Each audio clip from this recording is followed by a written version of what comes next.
ಕರಟ್ಯಾಳ ಗ್ರಾಮದ ಜನ ಮೊದಲೆಲ್ಲ ಅವರವರ ಮನೆಯವರ ಅಂತ್ಯ ಸಂಸ್ಕಾರವನ್ನ ಅವರೇ ನೋಡ್ಕೊಳ್ತಾ ಇದ್ರು. ಅದರ ಸಂಪೂರ್ಣ ವೆಚ್ಚವನ್ನ ಅವರೇ ಭರಿಸ್ತಾ ಇದ್ರು. ಅಂತಹ ಜನ ಒಂದು ದಿನ ದಿಢೀರಂತ ಬದಲಾಗುವುದರ ಹಿಂದೆ ಒಂದು ಇಂಟ್ರೆಸ್ಟಿಂಗ್ ಕಥೆಯೇ ಇದೆ. ಅದಕ್ಕಿಂತಲೂ ಹೆಚ್ಚಾಗಿ ಹಳ್ಳಿಯ ಜನರ ಸಾಲ ಸೋಲದ ವ್ಯಥೆ ಇದೆ.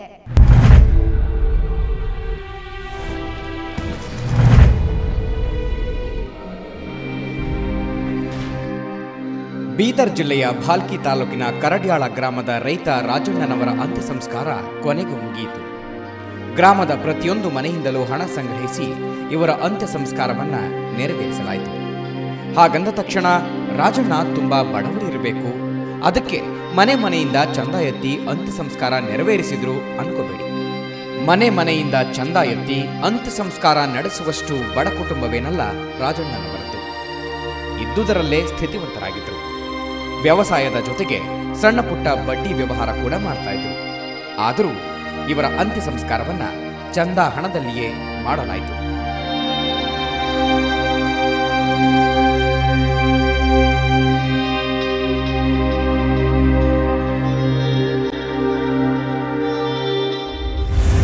ಕರಡ್ಯಾಳ ಗ್ರಾಮದ ವಿಶಿಷ್ಟ ಆಚರಣೆ.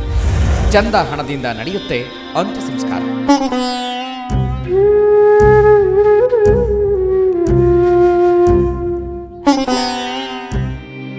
ಇದೇನಪ್ಪ ಇದು ಅಂತ ಆಶ್ಚರ್ಯ ಪಡಬೇಡಿ.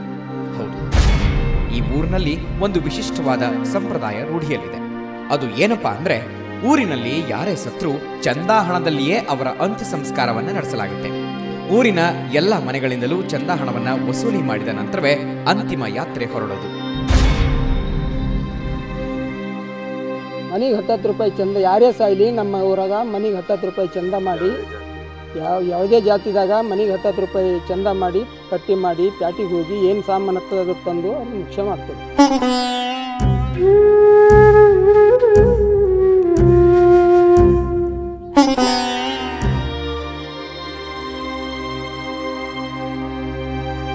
ಒಂದು ಅಂತ್ಯ ಸಂಸ್ಕಾರಕ್ಕೆ ಕಡಿಮೆ ಅಂದ್ರೂ 3-4 ಸಾವಿರ ರೂಪಾಯಿ ಖರ್ಚಾಗುತ್ತೆ.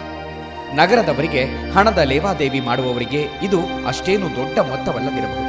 ಆದರೆ ಹಣದ ಮುಖ ನೋಡೋದೇ ಅಪರೂಪ ಎನ್ನುವಂತಾಗಿರುವ ಹಿಂದುಳಿದ ಹಳ್ಳಿಗಳ ಬಡ ಜನರಿಗೆ ಇದು ದೊಡ್ಡ ಮೊತ್ತವೇ ಸರಿ.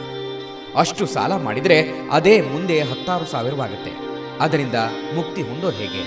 ಹೀಗಾಗಿನೇ ಬಡ ಜನರಿಗೆ ಅನುಕೂಲವಾಗಲಿ ಅಂತ ಚಂದಾ ವ್ಯವಸ್ಥೆಯನ್ನ ಜಾರಿಗೆ ತರಲಾಗಿದೆ.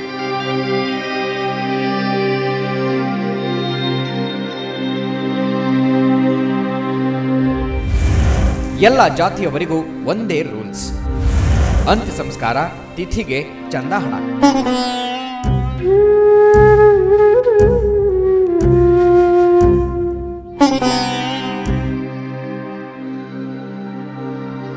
ಕರಡ್ಯಾಳ ಗ್ರಾಮದ ಎಲ್ಲ ಜನರು ಸದ್ಯ ಇದೇ ವ್ಯವಸ್ಥೆಯನ್ನ ಪಾಲನೆ ಮಾಡ್ತಿದ್ದಾರೆ. ಈ ಗ್ರಾಮದಲ್ಲಿ ಹಿಂದೂಗಳಿದ್ದಾರೆ, ಮುಸ್ಲಿಮರಿದ್ದಾರೆ, ಕ್ರಿಶ್ಚಿಯನ್ನರಿದ್ದಾರೆ. ಹಾಗೇನೆ ಹಿಂದೂಗಳಲ್ಲಿ ಲಿಂಗಾಯತ, ಮರಾಠ, ಕೋಲಿ ಮುಂತಾದ ಜಾತಿ ಧರ್ಮಗಳ ಜನರಿದ್ದಾರೆ.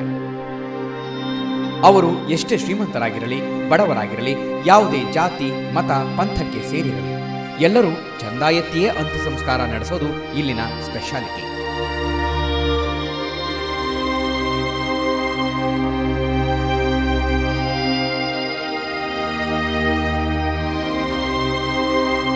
ಅಂತ್ಯ ಸಂಸ್ಕಾರವಷ್ಟೇ ಅಲ್ಲ, ಅನೇಕ ಬಡವರು ತಿಥಿಯನ್ನು ಕೂಡ ಸರಳವಾಗಿ ಇದೇ ಹಣದಲ್ಲಿ ಮಾಡಿ ಮುಗಿಸ್ತಾರೆ.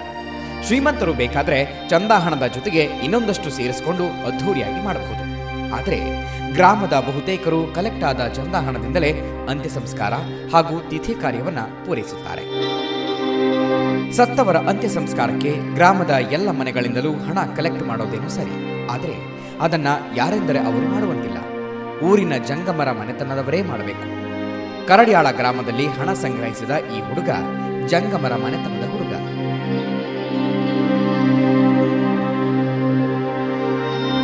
ಗರೀಬರಿಗೆ ಪ್ರಾಬ್ಲಮ್ ಇದೆ. ಹೀಗಾಗಿ ಏನು ಮಾಡಿದ್ರು, ಎಲ್ಲರೂ ಡಿಸೈಡ್ ಮಾಡಿದ್ರು, ಊರವ್ರು ಎಲ್ಲರೂ, ಎಲ್ಲ ಕಮ್ಯುನಿಟಿದವರು, ಆ ಜಾತಿ ಇಲ್ಲ, ಭೇದ ಇಲ್ಲ, ಮತ ಇಲ್ಲ, ಏನೂ ಇಲ್ಲ, ಎಲ್ಲರೂ ಆಲಾರ್ ಈಕ್ವಲ್ ಆಗಿ ಏನು ಮಾಡಿದ್ರು ಡಿಸೈಡ್ ಮಾಡಿಬಿಟ್ರು. ಸುಮಾರು 3000 ಜನಸಂಖ್ಯೆ ಇರುವ ಈ ಗ್ರಾಮದಲ್ಲಿ ಜನ ಒಗ್ಗಟ್ಟಿನಿಂದ ಯಾವುದೇ ಭೇದ ಭಾವವಿಲ್ಲದೆ ನೋವಿನಲ್ಲಿರುವ ಕುಟುಂಬಕ್ಕೆ ನೆರವಾಗುತ್ತಿದ್ದಾರೆ. ಹಾಗೆ ಕಲೆಕ್ಟ್ ಆದ ಹಣವನ್ನ ಜಂಗಮರ ಹುಡುಗ ಸದುಪಯೋಗವಾಗುವಂತೆ ನೋಡಿಕೊಳ್ಳುತ್ತಾನೆ. ಅಷ್ಟೇ ಅಲ್ಲ, ಸಂಗ್ರಹವಾದ ಹಣದಲ್ಲಿ ಏನಾದರೂ ಉಳಿದಿದ್ರೆ ಅದರಲ್ಲಿ ತೀರಿಕೊಂಡವನ ಮನೆಯವರಿಗೆ ಸುಮಾರು 15 ದಿನಗಳವರೆಗೆ ಬೇಕಾದ ಆಹಾರ ಪದಾರ್ಥಗಳನ್ನು ಖರೀದಿ ಮಾಡಿಕೊಡ್ತಾರೆ. ಹಾಗಂತ ಈ ಗ್ರಾಮ ರಾಮರಾಜ್ಯದ ಕುರುಹೇನಲ್ಲ. ಇಲ್ಲೂ ಅನೇಕ ಸಮಸ್ಯೆಗಳಿವೆ, ಮೂಲಭೂತ ಕೊರತೆಗಳಿವೆ. ಅದರ ಬಗ್ಗೆ ತಿಳಿಯೋಣ ಒಂದು ಚಿಕ್ಕ ಬ್ರೇಕ್ನ ನಂತರ.